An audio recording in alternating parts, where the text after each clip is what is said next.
Cancer is a devastating disease that claims countless innocent lives every day. Approximately 1.9 million people receive a diagnosis each year, with 240,000 of these cases being breast cancer. One victim of this terrible illness is Erica Johnson, a caring mother and wife who was diagnosed with cancer in July 2023 for the second time. My team and I have interviewed Erica, her son Gavin, and her husband Corey to better understand both the emotional and physical impact that breast cancer has on a once happy family. How did you feel when you found out she had cancer for the first time or again? I guess I don't remember how I felt.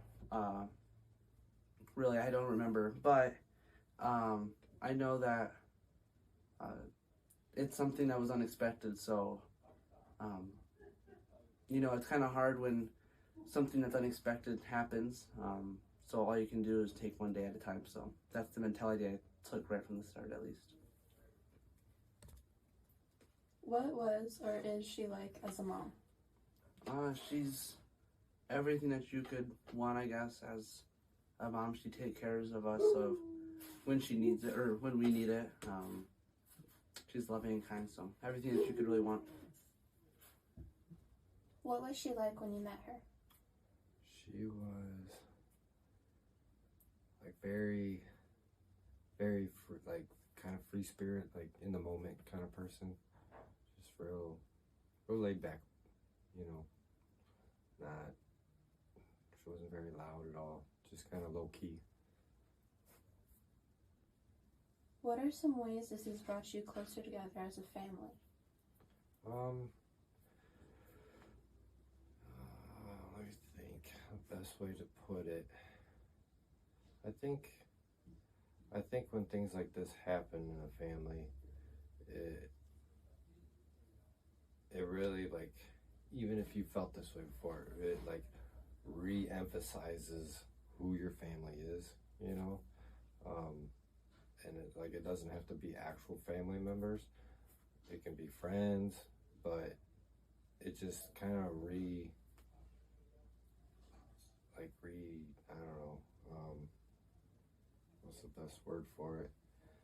It's like just a huge reminder, if you needed one, like that your family and that your family, it has to come first, like if one, it doesn't even matter who, but if somebody in the family isn't well mentally or physically, that it throws like the whole family off, you know what I mean?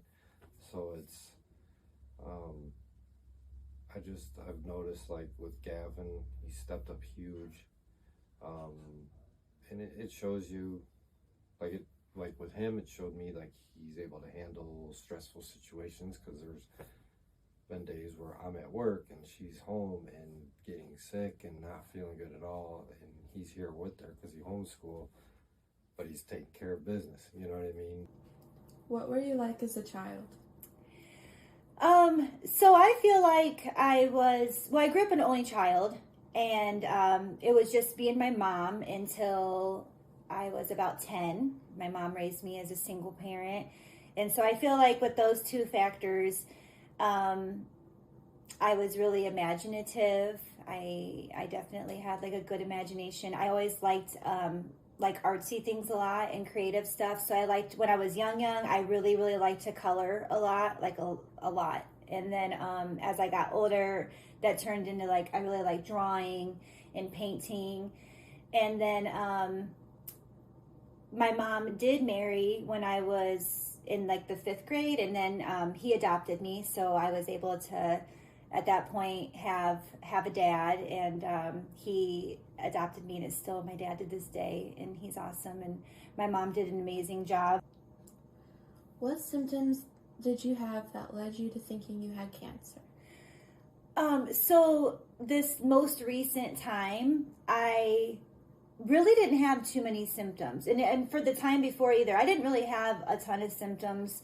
The biggest thing I noticed with my most recent diagnosis was I was really exhausted. I had been really tired and just battling fatigue, and it did seem like it was more than like a normal fatigue. It felt a little bit more intense. And so it was kind of like a certain type of exhaustion I was having. But I also did in February of last year, through a self-examination, I found a lump. And that's kind of what happened before. And so I monitored it for a few months, and it actually started to grow really quickly. And so when that started to happen, I knew that I needed to have it checked out as soon as possible. What type of cancer do you have? I have breast cancer, and it's technically invasive ductal carcinoma and hormone receptor positive. Is it the same type of cancer that you had before? Yes, it is.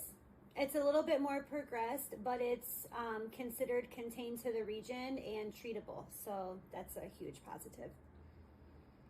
Breast cancer is a heterogeneous disease, but when in 2003, 2004, when we had these genomic tools for the first time, we divided breast cancer into 4 subtypes. The triple negative, or what we call the basal subtype, which is about 15% of breast cancer. And then the HER2, the HER2 amplified type of breast cancer, which is another 12% or 15%. And then the remainder, which is over 70% of breast cancer, are the hormone receptor positive breast cancers, what we call the luminal type. And these cancers on their cell surface have hormone receptors, estrogen and progesterone receptor. And these cells really, in order to survive, must get estrogen in some way. And so our therapy to prevent these women from, these tumors from getting estrogen, is to use either a tamoxifen-like drug, which is an estrogen molecule which goes right onto the surface receptors and blocks them very tightly. And so the cell, in a sense, doesn't get the, quote, fertilizer it needs. It kind of suffocates and it dies. But it takes time to do that. How has chemotherapy affected you? It's affected me on every level possible. So physically and mentally, emotionally. Physically, it just really just takes everything out of you. And lots of, you can feel it's doing its job. So you can tell it's in there, and it's, it just definitely makes you not feel good. So lots of not feeling good and kind of ugly side effects.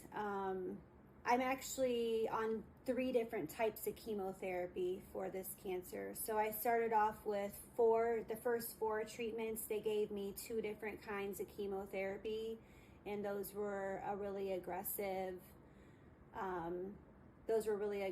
chemos. So those were both really hard on me, a lot harder than what I'm on now. So now I'm on a 3rd, and they're just all different.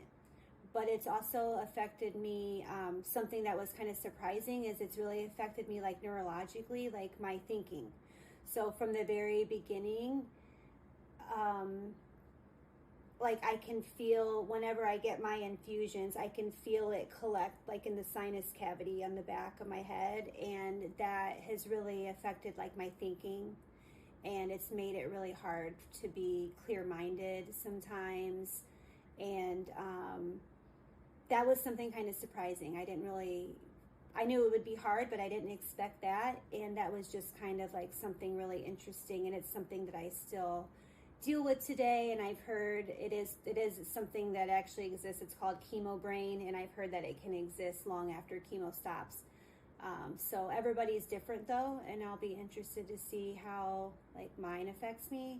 But yeah, mentally sometimes it's really, really challenging, actually.